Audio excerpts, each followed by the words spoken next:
لیجئے کسی ماں کی نسل میں اتنے ولی پیدا نہیں ہوئے واہ واہ واہ، حق ہے۔ جتنے ولی سیدہ فاطمہ کی نسل۔ کیوں؟ کیونکہ جس کے دوپٹے کو چاند و سورج نہ دیکھے، واہ واہ، بے یہ شک۔ ماں کی پاکیزگی نے ولی بنایا۔ ایک بات کہوں، غوث اعظم کو غوثیت ابو صالح کا بیٹا ہونے کی وجہ سے نہیں ہے، ہاں یاد رکھنا، بلکہ ابو صالح کو بھی فضیلت ابو صالح ہونے کی وجہ سے نہیں ہے، یہ آل فاطمہ ہونے کی وجہ سے۔ سبحان اللہ، سبحان اللہ۔ جتنے غوث ہوئے ہیں دنیا میں، جتنے غوث سے مراد غوث اعظم، دنیا کے اندر کتنے غوث ہوئے؟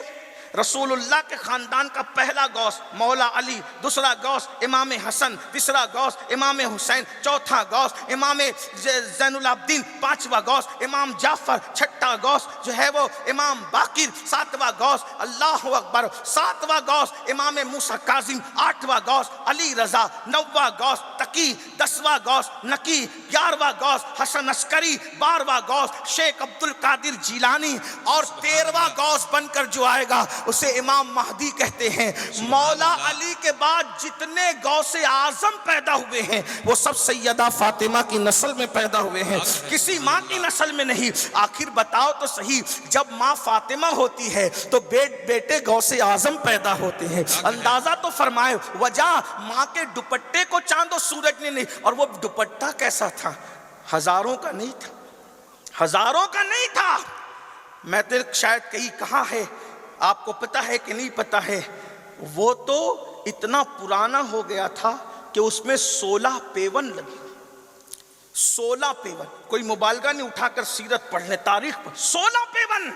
اور 16 پیون کے بعد جب پھٹا ہے وہ دوپٹہ تو پہننے کے قابل نہ رہا۔ 16 پیوندوں کے بعد 17ویں پیون لگانے کے لیے فاطمۃ الزہرا مالکہ کے گھر میں کپڑا نہیں تھا، گھر میں تجوریاں بھری ہے، دوپٹے سے آبرو کی حفاظت نہیں کر پا رہی بیٹیاں، اور ایک دوپٹہ ہے 16 پیون کا 17ویں میں پھٹا ہے، گھر میں پیون کے لیے کپڑا نہیں ہے۔ مولا علی سرکار کو سیدہ کی یہ کیفیت دیکھی نہ گئی، کہنے لگے تمہارے بابا سے دوپٹہ مانگ لو۔ تو کہتی مجھے حیا آتی ہے، میں بابا سے کیسے مانگوں؟ مجھے حیا آتی ہے، بابا سے کیسے مانگوں؟ کہا چلو ہم چلتے ہیں۔ دونوں گئے اور جا کر کے بیٹھ گئے۔ آقا نے پوچھا کیسے آئے ہو؟ منہ نہیں کھلتا۔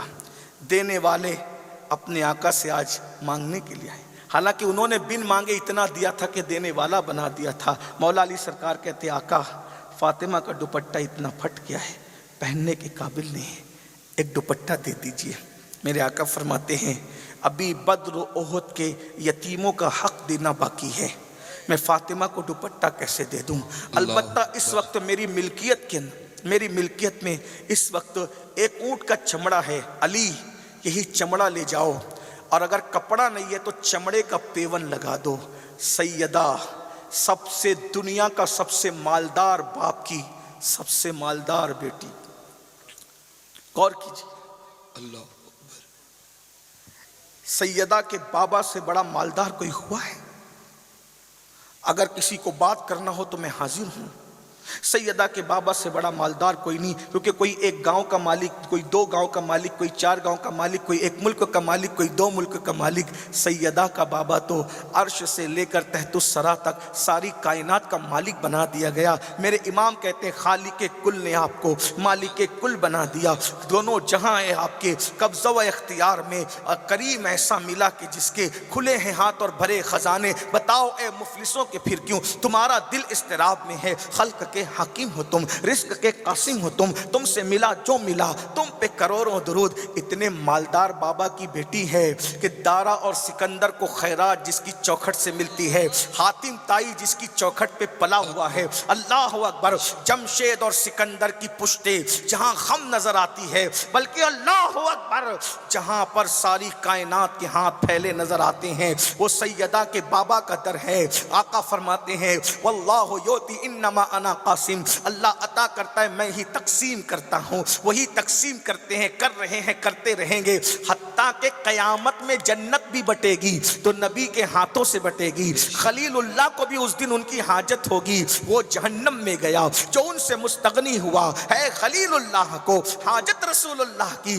اتنے مالدار بابا کی بیٹی ہے لیکن 17ویں پیون کے لیے اونٹ کا چمڑا دیا جا رہا ہے، یہ لے جاؤ اور اونٹ کے چمڑے کا پیون لگا لو۔